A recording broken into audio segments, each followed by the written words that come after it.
Our next speaker, Rachel Armstrong, is a doctor who abandoned general practice to move into experimental biology and is therefore, in part, a pioneer in a new field called living architecture. She wants to transform buildings from being sterile, inert objects into entities that interact and evolve with the natural environment. Buildings that can heal themselves, buildings that can even grow organically. And if that all sounds a little bit sci-fi, it's because she's also a sci-fi writer. So please meet Rachel.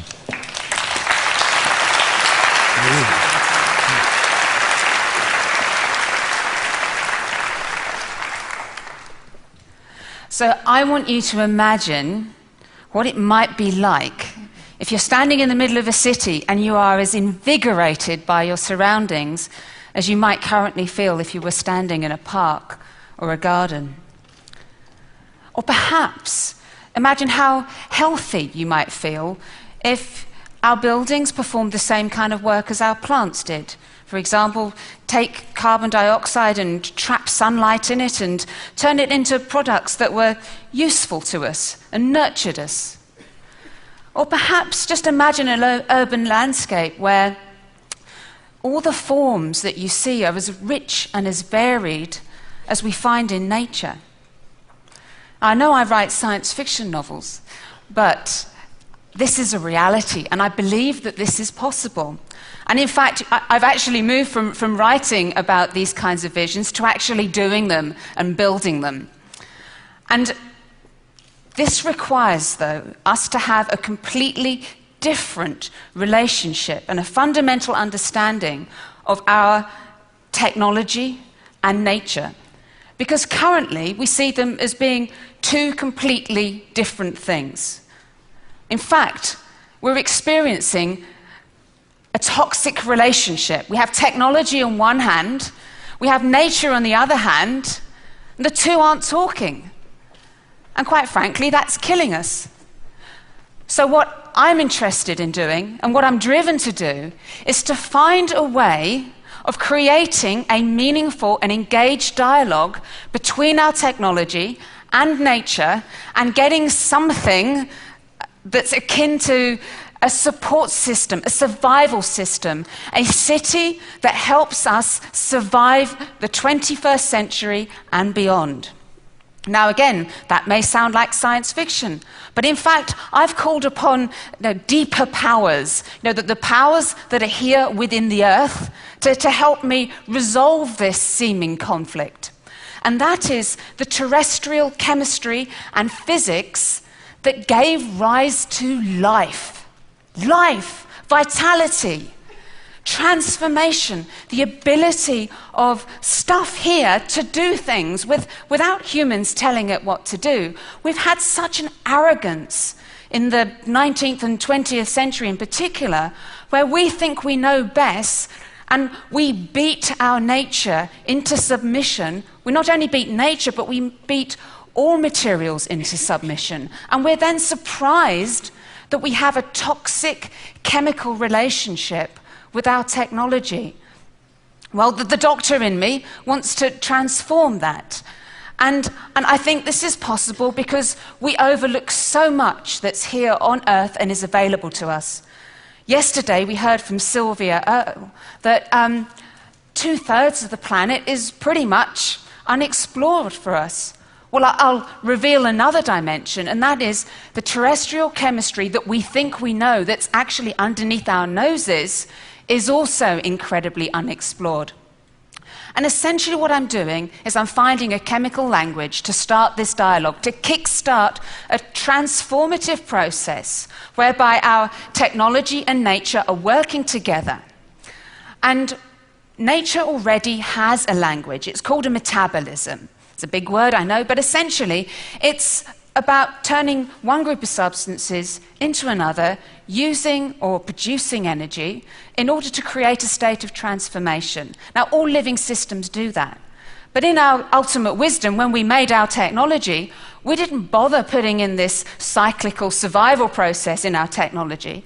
And so what I'm doing is I'm creating a new set of materials that literally bridge that gap, that talk the language of metabolism, this cyclical, sustainable chemistry, and reconnect these two seemingly separate entities through physics and chemistry.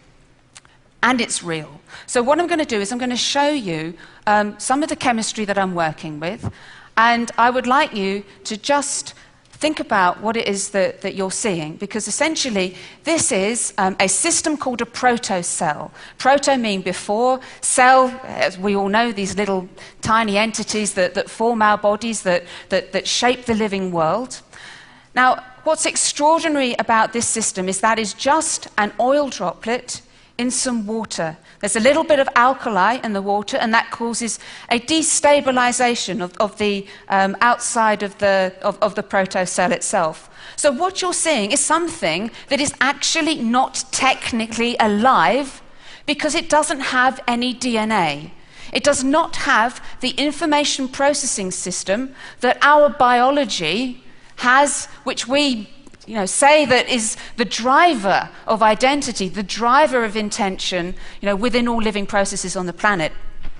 And what this system does is it shows you just how extraordinary very simple chemistry can be. There are only about 5 different components in these systems. There's extra virgin olive oil, some water, some alkali, and a little bit of surfactant, a little bit of soap in there that destabilizes the membrane. And that's how it creates its energy. The energy is at the interface between the oil and water.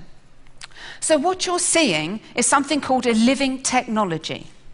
So it is not biology. This is not a bacterium. This is about the size of half of your little fingernail. It's actually a few millimeters big. And because it doesn't have any DNA, I can program this little entity, which can move around its environment, it can sense it, and it can undergo complex chemical interactions, just being simple yet complex. And you can see in this environment as well, it's able to create a product that changes with time. And this is the kinds of basic properties that I'm working with, and I'm using general chemistry to program these little entities in order to create this new generation of materials. Because unlike our biological systems, this has a much greater solution space. By not being limited by DNA, we can actually create dynamic processes, healing processes in very toxic environments, because they're not vulnerable to the same kinds of interactions that our biology would be in these environments.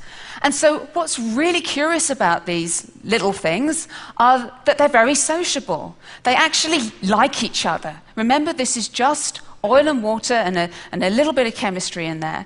And you can see that they have this chemical dialogue. There's got the little fella here is kind of talking to the big fella, which is shedding this skin, and it's growing this like mini architecture, and the one on the top right there is really feeling left out, and in fact they kind of hang out in colonies. So you may think, how can one little entity turn into a material? This is my favorite movie of all time.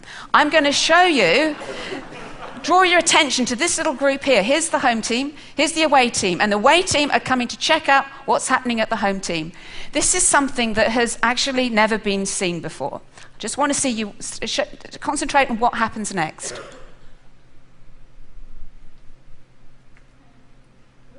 Right, I don't know what that was. I can describe it very simply as a phase transition between two very similar populations of not cells, pre-cells, and yet they are capable of doing something utterly surprising that we could not predict with digital modeling. Now, if little tiny balls of fat are capable of such incredible feats of ingenuity, and I am anthropomorphizing them, then what are we capable of? And I think that we are thinking ourselves into a situation where stasis is the status quo, and it's our survival strategy. And this is no good. And I'm going to draw your attention again to some of the other things that these little protocells can do. I mean, for this little one here, it's a chemical kind of death. It's given up the ghost because it's made too much product, and it's kind of intoxicating, and it's floating around, and it's kind of out of the picture. They have this kind of limited lifespan, but yet, within that limited lifespan, they're capable of incredible transformation. And I call these my protocell roses. I have no idea how these little fat droplets became so biological-like in their appearance, but I was only just absolutely amazed and very privileged to experience that. Now, I can induce these changes. You know, this is not a one-off set of circumstances, but it's much more like dealing with a recipe, like for cooking. I know that if I put some fat and some water and some alkali together, I'm going to roughly get cake. But whether it's a currant cake or a chocolate cake, or whether it's a fluffy sponge cake, or whether it's one of those little flat things that I normally make that look like more like a biscuit, you know, these are the kinds of varieties that we can get, but we know the conditions for cake in these. So we do have an idea of what they might be, although we're not totally in control of the outcomes. But that's a good thing, because we're actually delegating some of the intelligence and some of the kind of creativity to these chemical entities that are able to help us out and help us solve relevant problems. Now, again, I just want to stress that this is not fiction. I'm working on an installation with a Canadian architect, Philip Beasley, who is the selection for the Venice Biennale for Canada.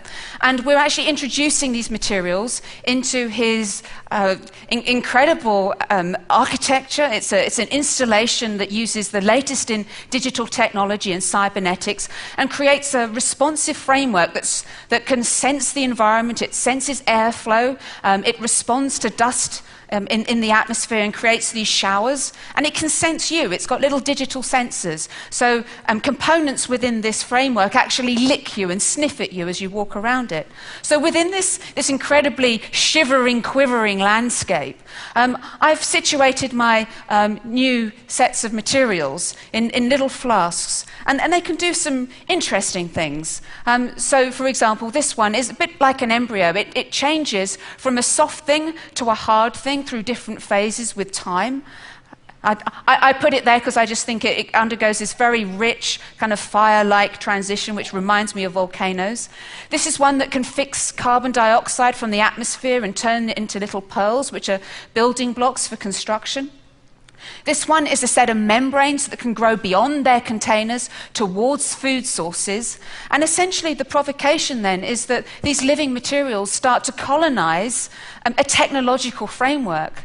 And by working together, by situating these strange materials within a conventional, although creatively conventional technological architecture, we start to create a new kind of architectural experience, which is more akin to the gardens that I referred to at the beginning of the talk. And I kind of just want you to reflect a second on what I think is really important about this.